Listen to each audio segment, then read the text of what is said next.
ইব্রাহিমকে আগুনে নিক্ষেপ করেছিলেন, তখন নমরুদের কন্যা উপরের প্রাসাদের বারান্দা থেকে এই দৃশ্যটি দেখছিলেন। সে দেখতে পেল যে হযরত ইব্রাহিম আলাইহিসসালাম আগুনের মাঝখানে একটি সিংহাসনে অত্যন্ত গর্ব ও মহিমায় বসেছিলেন।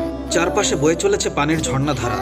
কাফেরদের নিক্ষেপ করা পাথরগুলো তার মাথার উপরে মেঘের মতো ঝুলছিল। আর হযরত ইব্রাহিম আলাইহিসসালাম উচ্চস্বরে তার প্রভুকে স্মরণ করছিলেন। নমরুদ তার মেয়েকে জিজ্ঞাসা করলেন, তুমি কি হামানকে দেখেছো? সে দেখতে পেল হামান ধুলোয় যন্ত্রণায় ছটফট করছে, চোখ ফুলে গেছে। তারপর নমরুদ জিজ্ঞাসা করলেন, ইব্রাহিমকে দেখেছো? মেয়েটি বলল, হ্যাঁ, আমি তাকে দেখে অবাক হয়ে গিয়েছি।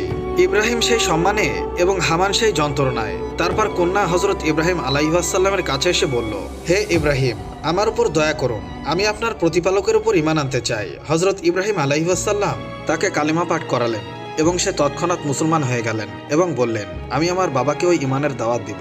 সে নমরুদের কাছে গিয়ে বলল, আমি ইব্রাহিমের দিনের উপর আছি, তাদের রব সত্য আর তোমার ঈশ্বর মিথ্যা। এই কথা শুনে নমরুদ তার মেয়েকে হত্যা করতে চাইল, কিন্তু হঠাৎ একটা মেঘ এসে তাকে তুলে নিয়ে কোহিকা পাহাড়ে নিয়ে গেল।